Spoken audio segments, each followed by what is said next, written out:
इस सेशन में डिस्कस करेंगे कि पियाजे ने कोग्निटिव डेवलपमेंट थ्योरी में कितने स्टेजेस दिए हैं, वो स्टेजेस क्या है, इनकी थ्योरी को क्यों क्रिटिसाइज किया गया है और किस चीज़ के लिए इनको सपोर्ट मिला है ये थ्योरी में। तो ये सारी चीज़ आज हम डिस्कस करेंगे इस सेशन में। और सेशन शुरू करने से पहले अगर आप मेरे चैनल पर न्यू हो तो मेक श्योर आप मेरे चैनल को सब्सक्राइब ज़रूर कर दें और वीडियो पसंद आता है तो एंड में लाइक ज़रूर करें। तो सेशन स्टार्ट करते हैं। अब कोग्निशन का मतलब क्या होता है, इसको हम समझने की कोशिश करते हैं। The term cognition is derive from the Latin word cognoscere which means to know और टू रिकॉग्नाइज और टू कंसेप्चुअलाइज। अब कोग्निशन वर्ड आया है लैटिन वर्ड कोग्नोसियर से, जिसका मतलब होता है टू नो मतलब कोई चीज जानना, टू रिकॉग्नाइज कुछ पहचानना और टू कंसेप्चुअलाइज कोई भी कंसेप्ट को फॉर्म करना। कोग्निटिव डेवलपमेंट का मतलब क्या होता है? The term cognitive development refers to the process of growth and change in intellectual mental abilities such as thinking, reasoning and understanding. Mental abilities में या मेंटल जो है स्ट्रक्चर में जो भी चेंजेस होते हैं वो होता है कोग्निटिव डेवलपमेंट। तो ये एक ऐसा प्रोसेस है जहाँ पे एक इंसान सीखता है, कोई भी चीज़ रिमेम्बर करता है, अंडरस्टैंड करता है, प्रॉब्लम सॉल्व करता है और इमेजिन कर सकता है। सो ये सारी एक्टिविटीज, ये सारे प्रोसेस जो भी माइंड से रिलेटेड होते हैं वो होता है कोग्निटिव डेवलपमेंट। बात समझ आई? तो अब हम कुछ की कंसेप्ट डिस्कस कर लेते हैं जो बहुत ही इंपॉर्टेंट है इस थ्योरी में। सबसे पहला है स्कीमा। स्कीमा क्या होता है? Knowledge that help us to interpret and understand the world. ऐसी नॉलेज जो हमें मदद करती है, हेल्प करती है अपने वर्ल्ड को समझने के लिए, अपने सराउंडिंग्स को समझने के लिए, तो वो होता है स्कीमा। एसिमिलेशन क्या होता है? Using an existing schema to deal with a new object or situation. अब हमारी स्कीमा जो है हमने बिल्ड कर ली, हमारे पास स्कीमा हमारा बन गया। अब हमारे लाइफ में कोई सिचुएशन आती है, कोई न्यू सिचुएशन आती है, तो उस न्यू सिचुएशन में हम वो स्कीमा को यूज कैसे करेंगे और कैसे डील करेंगे उस सिचुएशन से। सो वो होता है एसिमिलेशन। आगे हम इसको एग्जाम्पल के थ्रू समझेंगे, फिलहाल कंसेप्ट क्लियर करते हैं। Third is accommodation. अकोमोडेशन क्या होता है? Changing or altering our existing schema in light of new information. हमारा स्कीमा डेवलप हो गया, हमने बना लिया, हमारा फिर सिचुएशन आई और हमने उसको यूज करने की कोशिश की। हमारा जो भी स्कीमा था उसको हमने न्यू सिचुएशन में यूज करने की कोशिश की, लेकिन वो सिचुएशन के हिसाब से सही नहीं बैठी, तो हमने हमारे स्कीमा को थोड़ा चेंज किया और उसमें थोड़ा जो है ऑल्टर करने की कोशिश की। जो भी हमारा एग्जिस्टिंग स्कीमा था, जो भी नॉलेज था, उसमें हमने थोड़े चेंजेस लाए। फिर next is equilibration, a balance between applying previous knowledge that is assimilation and changing behaviour to account for new knowledge that is accommodation. Equilibration क्या होता है? मतलब एसिमिलेशन और अकोमोडेशन में बैलेंस मेंटेन करने को बोलते हैं इक्विलिब्रेशन। अगर हमारे सामने न्यू सिचुएशन आती है और हम हमारे एग्जिस्टिंग स्कीमा को लेकर जो है वो सिचुएशन से डील करते हैं, फिर अगर हम चेंज नहीं कर पा रहे हैं तो ये डिसइक्विलिब्रियम हो जाएगा। लेकिन अगर हम चेंज कर देते हैं तो यहाँ पर इक्विलिब्रेशन हो जाता है। बात समझ आ रही है? अब इसको हम समझते हैं एग्जाम्पल से। यहाँ पर एक बॉय है, उसने एक बर्ड को देखा। अब यहाँ पर उसका स्कीमा डेवलप हुआ कि ये क्या है? बर्ड है, ठीक है। नेक्स्ट डे वो अपनी सिस्टर के साथ जाता है, समझ लो पार्क में जाता है या कहीं भी, तो यहाँ पर उसके सामने न्यू सिचुएशन आ रही है। न्यू सिचुएशन ये है कि वो एयरप्लेन देखता है और एयरप्लेन को देखने के साथ ही वो बोल देता है कि ये क्या है? बर्ड है। अब उसका जो भी स्कीमा था उसने न्यू सिचुएशन में उसको एसिमिलेट किया, मतलब उसने अप्लाई किया न्यू सिचुएशन में। नई सिचुएशन जब उसके सामने आई तो उसने उस चीज को अप्लाई किया। अप्लाई करने के बाद जब उसकी सिस्टर ने कहा कि ये जो है बर्ड नहीं है बल्कि क्या है? एरोप्लेन है, तो यहाँ पर उसने अपने जो स्कीमा था, एग्जिस्टिंग स्कीमा था, नॉलेज था उसका, उसको चेंज किया, ऑल्टर किया। और फिर उसके बाद जब वो नेक्स्ट डे गया तो उसने डिफरेंस समझ लिया कि बर्ड किसको बोलते हैं और एरोप्लेन किसको बोलते हैं। बर्ड एक लिविंग थिंग है और जो एरोप्लेन है वो एक नॉन लिविंग थिंग है। तो इस तरीके से वो न्यू स्कीमा को अकोमोडेट कर लेता है। तो ये हुआ स्कीमा, एसिमिलेशन और अकोमोडेशन। स्कीमा वो है जो एक नॉलेज होती है हमारे दिमाग में किसी भी चीज को लेकर, जिससे हम अपने वर्ल्ड को समझने की कोशिश करते हैं। एसिमिलेशन वो है जो हमें हेल्प करता है न्यू सिचुएशन में वो स्कीमा को यूज करने के लिए। अकोमोडेशन क्या है?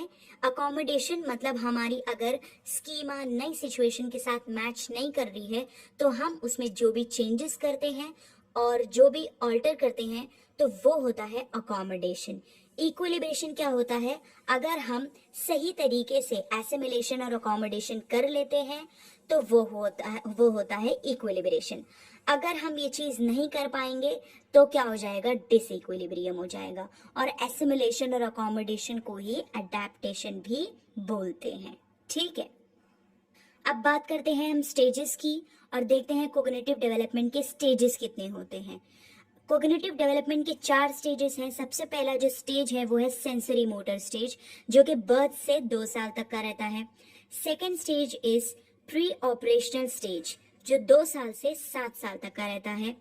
Third stage is concrete operational stage, जो 7 से 11 साल तक रहता है। और लास्ट है हमारा फॉर्मल ऑपरेशनल स्टेज, जो कि 11 से एडल्टहुड तक रहता है। ये चारों स्टेज को हम डिटेल में डिस्कस करेंगे। सबसे पहला स्टेज है हमारा sensory motor stage. Sensory motor stage होता है बर्थ से लेके 2 इयर्स तक का। अब यहाँ पे बच्चा अपने सेंसेस से और अपने मोटर एक्शन से जो है वर्ल्ड को समझने की कोशिश करता है। ठीक है, the child tries to make senses of the world during this stage by coordinating sensory experiences with motor action.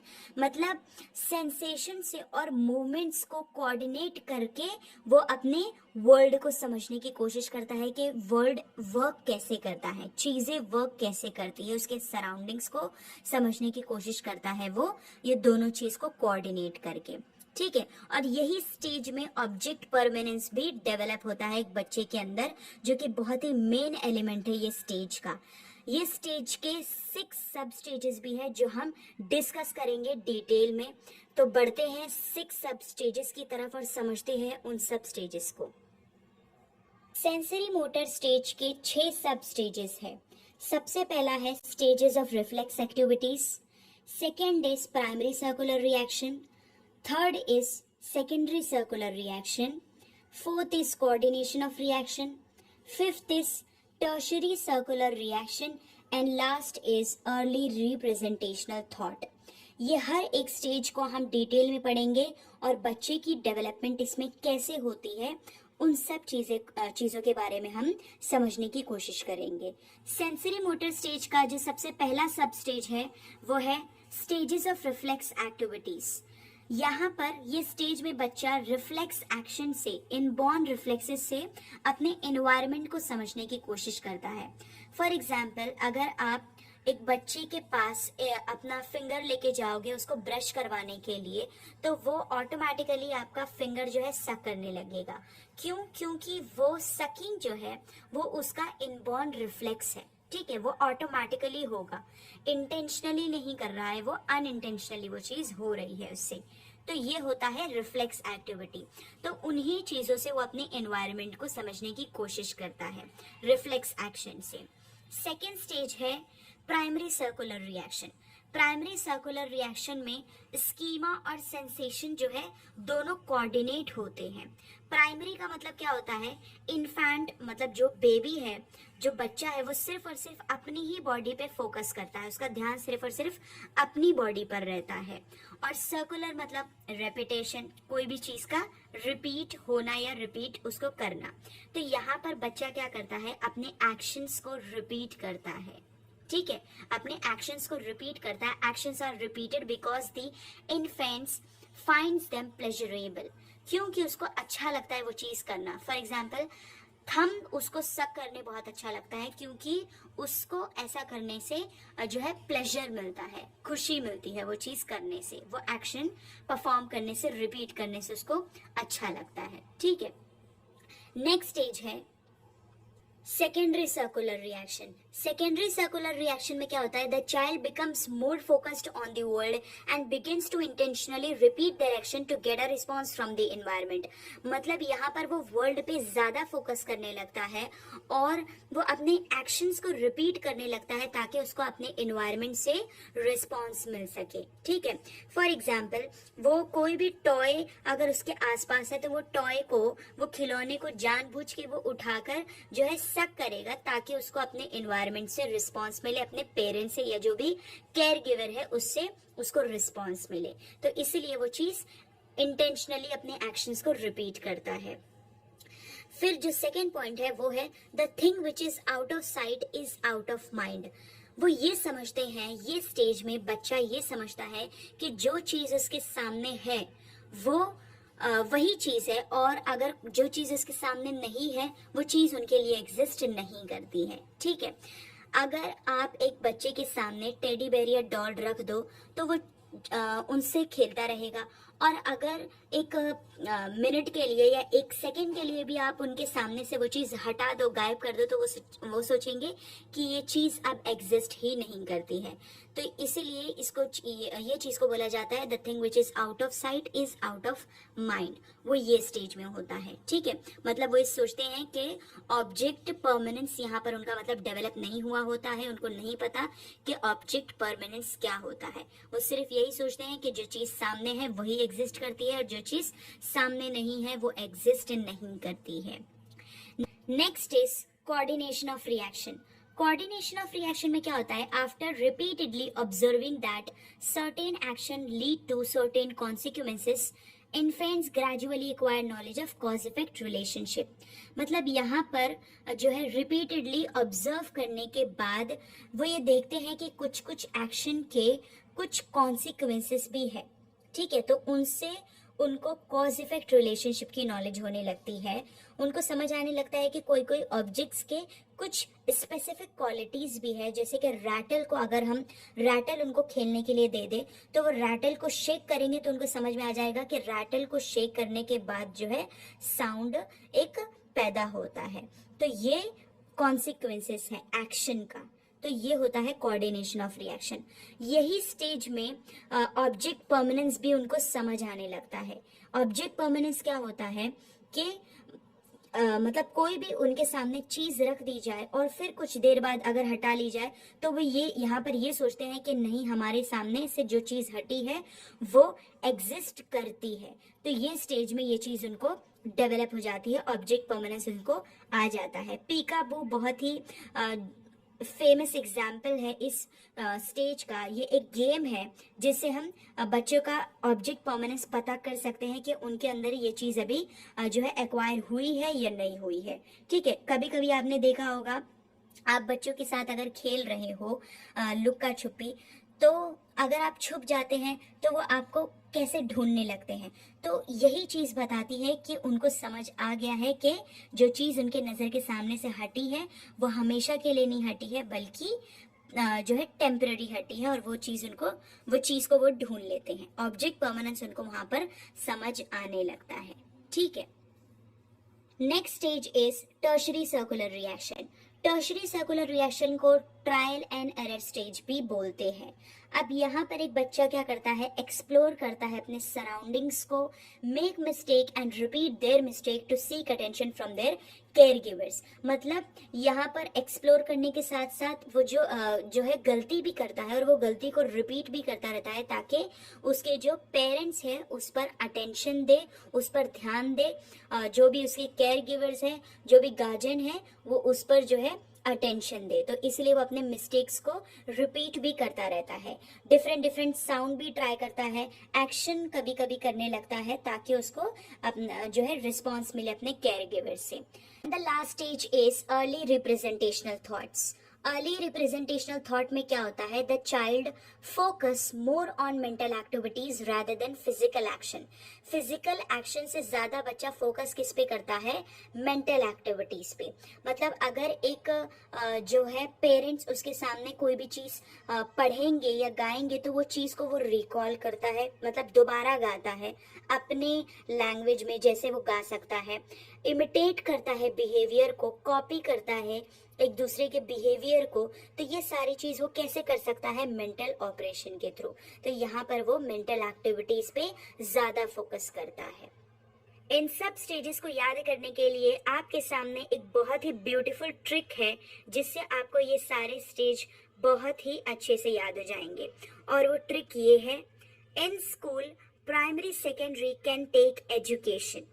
ये ट्रिक से आपको जो है सेंसरी मोटर के 6 सब स्टेजेस बहुत ही आसानी से याद रहेंगे। तो आपको ये ट्रिक याद कर लेनी है।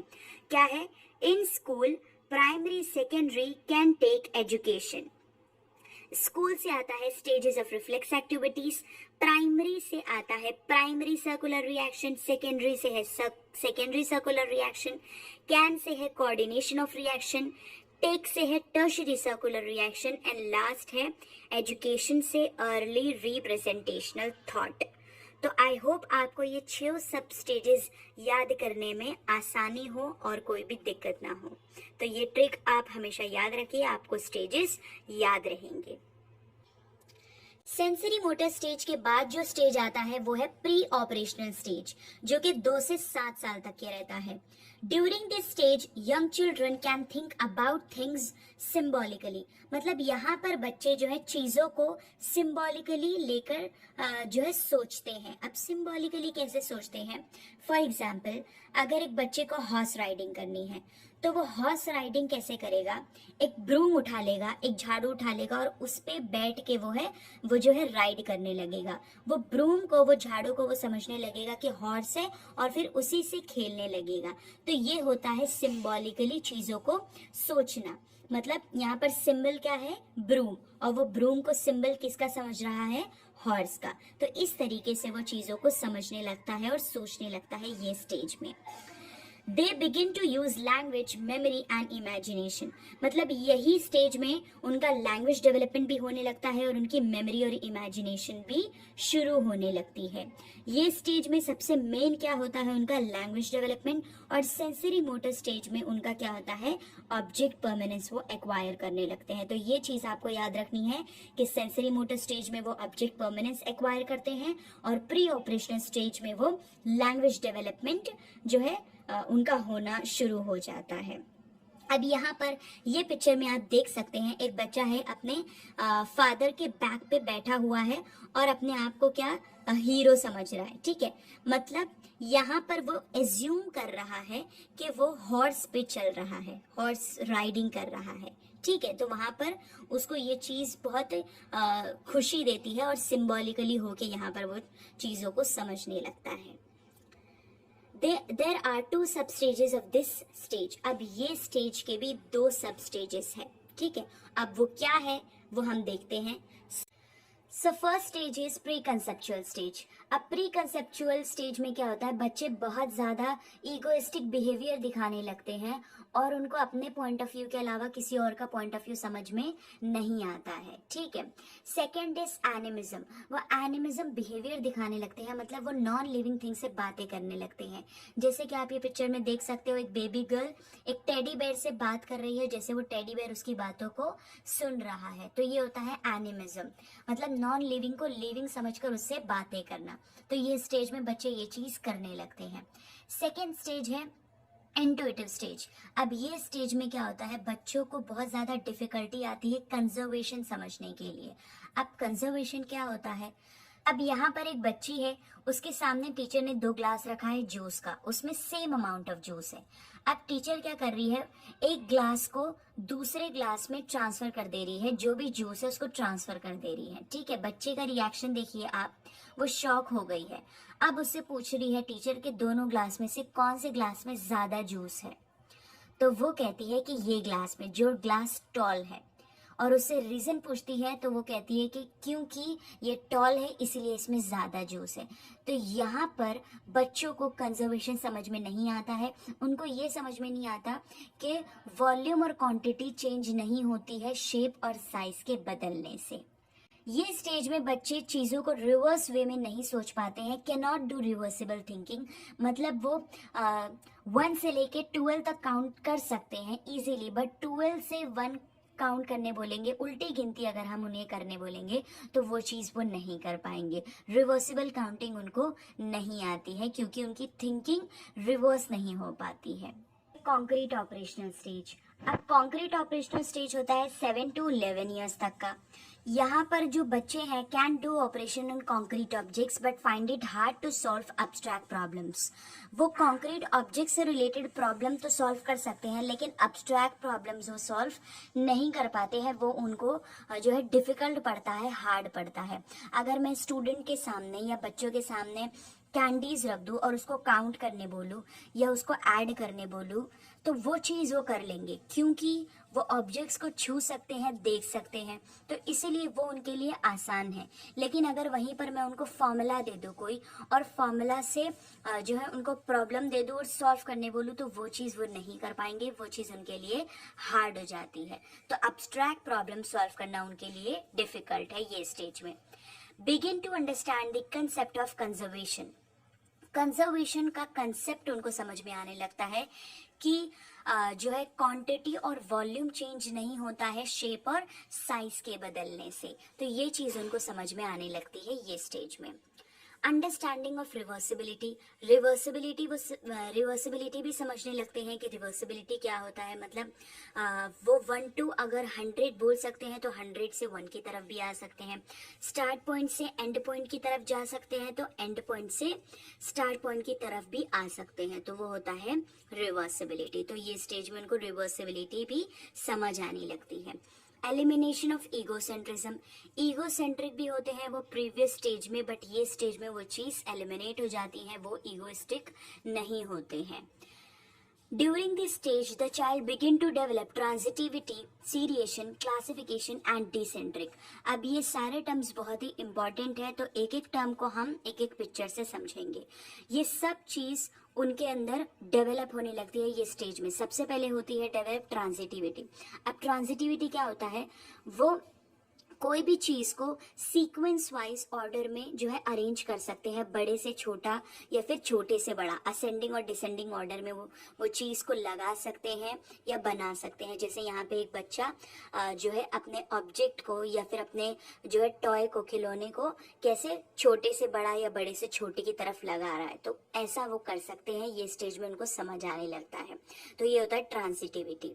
अब सीरिएशन क्या होता है, सीरिएशन मतलब वो लॉजिकल रिलेशनशिप समझने लगते हैं चीज़ों के बीच में। उनको समझ आने लगता है कि कैसा लॉजिकल रिलेशनशिप बन रहा है चीज़ों में।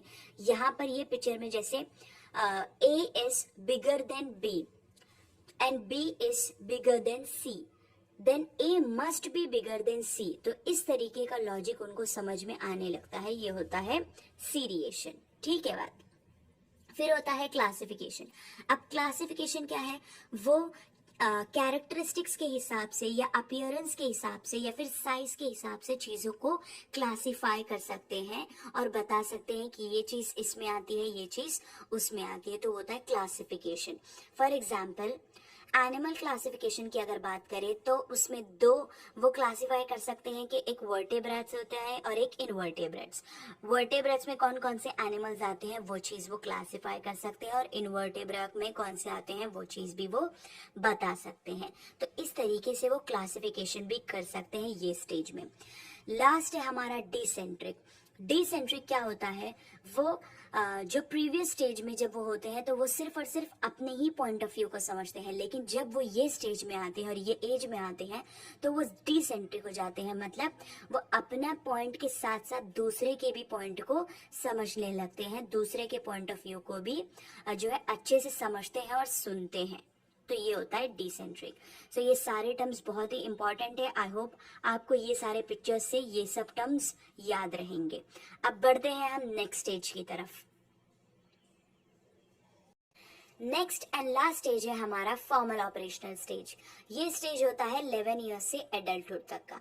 अब ये स्टेज में बच्चों की थिंकिंग मूव होती है फ्रॉम कंक्रीट टू अब्स्ट्रैक्ट। पहले उनकी कंक्रीट जो है थिंकिंग ही रहती है, मतलब कंक्रीट ऑब्जेक्ट्स को देख के ही उसको सॉल्व कर सकते हैं, अब्स्ट्रैक्ट चीजें सॉल्व नहीं कर सकते हैं, अब्स्ट्रैक्ट प्रॉब्लम सॉल्व नहीं कर सकते हैं। बट ये स्टेज में वो कंक्रीट से अब्स्ट्रैक्ट की तरफ आ जाते हैं, और अगर हम उनके सामने अब्स्ट्रैक्ट प्रॉब्लम रखते हैं तो वो चीज वो सॉल्व कर ले जाएंगे और कर ले जाते हैं। ठीक है। Use symbols related to abstract concept. अगर हम कोई भी उनके सामने प्रॉब्लम रखें, फॉर एग्जाम्पल अगर मैं उनके सामने प्रॉफिट एंड लॉस का एग्जाम्पल दूं और वो प्रॉब्लम दूं उनको सॉल्व करने बोलूं, तो वो कॉस्ट प्राइस का, सेलिंग प्राइस का, प्रॉफिट लॉस हर एक का सिंबल यूज करेंगे। ठीक है। तो इस तरीके से वो सिंबल यूज करते हैं अब्स्ट्रैक्ट प्रॉब्लम में, और ये स्टेज में उनको वो चीज समझ में आने लगती है कि सिंबल हमको कैसे यूज करना है प्रॉब्लम्स में। Such as logical thought, deductive reasoning and systematic planning also emerges. अब यही स्टेज में उनकी जो थिंकिंग है, उनकी जो थॉट्स है, वो लॉजिकल होने लगते हैं, डिडक्टिव रीजनिंग आने लगती है, मतलब वो फॉर्मूला से जो है एग्जाम्पल की तरफ आ सकते हैं। सिस्टमैटिक प्लानिंग ऑल्सो इमर्जेस, और हर एक प्रॉब्लम को सिस्टमैटिक वे में सॉल्व कर सकते हैं। ठीक है। Develop inductive as well as deductive logic. Inductive और डिडक्टिव दोनों लॉजिक उनको समझ में आने लगता है, मतलब वो एग्जाम्पल टू रूल भी जा सकते हैं जो कि इंडक्टिव है, और रूल टू एग्जाम्पल भी जा सकते हैं जो कि डिडक्टिव है। अगर हम उनको कोई भी फॉर्मूला दे देंगे तो वो फॉर्मूला को जो है प्रॉब्लम में डाल के उसको सॉल्व भी कर सकते हैं। तो ये होता है डिडक्टिव लॉजिक। अब बात करते हैं एजुकेशनल इम्प्लीकेशन की। So this theory provides broad development perspective to the teachers and curriculum designer to make a better curriculum for the children. मतलब ये थ्योरी हमें बताती है कि टीचर को या करिकुलम डिजाइनर को कैसा करिकुलम बनाना चाहिए बच्चों के लिए, कैसा सिलेबस बनाना चाहिए बच्चों के लिए। तो हर स्टेज में बच्चों की जो थिंकिंग होती है, जो माइंड होता है, वो अलग होता है। तो हमें उनके नीड्स के हिसाब से, उनके एज के हिसाब से हमें सिलेबस बनाना है। ठीक है। Use collaborative as well as individual activities because kids learn as much from each other as from parents और टीचर्स। मतलब यहाँ पे हमें इंडिविजुअल एक्टिविटीज के साथ साथ हमें ग्रुप एक्टिविटीज भी करवानी है, क्योंकि बच्चा ग्रुप वर्क में ज्यादा अच्छे से सीखता है। मतलब उतना वो पेरेंट्स और टीचर से नहीं सीखता जितना अपने दोस्तों के साथ, अपने पेयर्स के साथ सीख जाता है। तो इसलिए एक टीचर को ग्रुप एक्टिविटीज भी करवानी चाहिए इंडिविजुअल एक्टिविटीज के साथ साथ। Emphasis on discovery approach in learning because child learn faster by doing things rather than hearing about them. मतलब यहाँ पर बच्चा जो है अपनी लर्निंग को खुद डिस्कवर करता है। ठीक है। तो पियाजे बोलते हैं कि बच्चा जो है वो एक लिटिल साइंटिस्ट है, अपनी लर्निंग को वो खुद डिस्कवर करता है। और यहाँ पर अगर हम कोई चीज उसको करने देंगे, कोई एक्सपेरिमेंट करने देंगे, तो वहां पर वो ज्यादा सीखता है। लर्निंग बाय डूइंग भी यहाँ पर होती है, और बच्चा करके जल्दी सीखता है rather than hearing about them, और ना कि सुन के। तो सुन के वो उतना अच्छा नहीं सीखेगा, वो चीज के बारे में उतना अच्छा नहीं जानेगा जितना अच्छा वो तब समझेगा जब वो खुद से वो चीज करेगा। ठीक है। Co-curricular activities have equal importance as that of curricular experiences in the cognitive development of children. मतलब ये थ्योरी में को करिकुलर एक्टिविटीज का भी इतना ही इम्पोर्टेंस दिया गया है जितना करिकुलर एक्टिविटीज को दिया गया है। मतलब प्रोजेक्ट्स को और ग्रुप वर्क जो हम एक्टिविटीज करवाते हैं स्टूडेंट को, वो तो ये सारे एक्टिविटीज को करिकुलर कहा जाता है। तो इन सब को भी उतना ही इम्पोर्टेंस देना चाहिए एक टीचर को जितना वो करिकुलर एक्टिविटीज को देती है। And last is use props and other visual aids to support learning. और जब हम स्टूडेंट को पढ़ा रहे हो, और स्पेशली छोटे बच्चों को, तो हमें जो है विजुअल एड्स यूज करना चाहिए, प्रॉप्स कुछ यूज करना चाहिए ताकि उनको ज्यादा समझ में आए। कॉन्क्रीट ऑब्जेक्ट्स यूज करने चाहिए, क्योंकि वो जब चीजों को देखते हैं तो उनकी लर्निंग वहां पर और ज्यादा बेस्ट होती है। तो उनकी लर्निंग को अच्छा करने के लिए हमें जो है विजुअल एड्स का यूज करना चाहिए, प्रॉप्स का यूज करना चाहिए। अब हम ये थियोरी के कुछ प्रोज एंड कॉन्स देख लेते हैं। पियाजे की थियोरी को बहुत ही ज्यादा इंपॉर्टेंस दिया गया है साइकोलॉजी और एजुकेशन में, ठीक है। पियाजे's work generated interest in developmental psychology. He changed how people view the child's world and their methods of studying children. मतलब पियाजे के वर्क से, पियाजे के काम से बहुत ही ज़्यादा इंटरेस्ट जनरेट हुआ था साइकोलॉजी में, और जो दूसरे साइकोलॉजिस्ट हैं उनका भी व्यू चेंज हुआ था, उनका भी जो है एक ओपिनियन चेंज हुआ था बच्चों के वर्ल्ड को लेकर, और जिस तरीके से वो बच्चों को पढ़ते थे वो चीज़ चेंज हुई थी पियाजे की थ्योरी के बाद। तो ये सपोर्ट मिला था उनको। Second is A number of instructional strategies have been derived from Piaget's work. Strategies भी डिराइव किए गए पियाजे की थ्योरी के बाद, जैसे कि हम सपोर्टिव इन्वायरमेंट दे के भी, प्रोवाइड करके भी स्टूडेंट को पढ़ा सकते हैं, सोशल इंटरेक्शन करवा सकते हैं, उसको भी यूज कर सकते हैं, पीयर टीचिंग करवा सकते हैं, और ग्रुप एक्टिविटीज करवा सकते हैं। तो ये सब स्ट्रैटेजीज यूज करके हम स्टूडेंट को पढ़ा सकते हैं। तो ये सब स्ट्रैटेजीज जो है डिराइव की गई पियाजे के वर्क के बाद, उनकी थ्योरी के बाद। अब इनकी थ्योरी को क्रिटिसाइज इसलिए किया गया क्योंकि जो सैंपल थे वो बहुत ज्यादा बायस्ड थे, स्मॉल थे एंड वेरी होमोजेनस। सबका जेनेटिक जो स्ट्रक्चर था वो सेम था। All had a similar genetic heritage and environment. पियाजे ने अपने ही बच्चों को यूज किया था, अपने ही 3 बच्चों को यूज किया था अपने थ्योरी के लिए, और उनको इन्फेंसी से पढ़ना चालू किया था और उसके बाद अपनी थ्योरी को दिया था। तो इसलिए जो सैंपल है वो बहुत ज़्यादा बायस्ड है, स्मॉल है। अब सबका ही सेम इन्वायरमेंट भी है, किसी का भी अलग नहीं है, और सब के सब जो है उनका जो बैकग्राउंड है वो बहुत ही ज़्यादा हाई सोशो इकोनॉमिक बैकग्राउंड है, किसी का भी लो सोशो इकोनॉमिक बैकग्राउंड नहीं है। तो इसलिए ये जो सैंपल है वो बहुत ज़्यादा बायस्ड हो जाता है, इसलिए इनकी थियोरी को क्रिटिसाइज किया गया है। Second is Piaget did not consider the effect of social setting and culture on cognitive development. Piaget ने अपनी पूरी थ्योरी में कहीं भी जो है सोशल और कल्चर की बात नहीं की है कोग्निटिव डेवलपमेंट में। उन्होंने ये चीज़ को जो है बिल्कुल भी कंसिडर नहीं किया गया है। तो इन चीज़ों की वजह से इनकी थ्योरी को क्रिटिसाइज किया गया है। सो आई होप आपको आज का सेशन पसंद आया होगा, और अगर आपको आज का सेशन अच्छा लगा तो आप मेरे चैनल को लाइक करके मेरे चैनल को सब्सक्राइब जरूर करें, और अपने दोस्तों के साथ शेयर करना ना भूलें। आगे की वीडियोस के लिए stay tuned with my channel guys. Thanks for watching.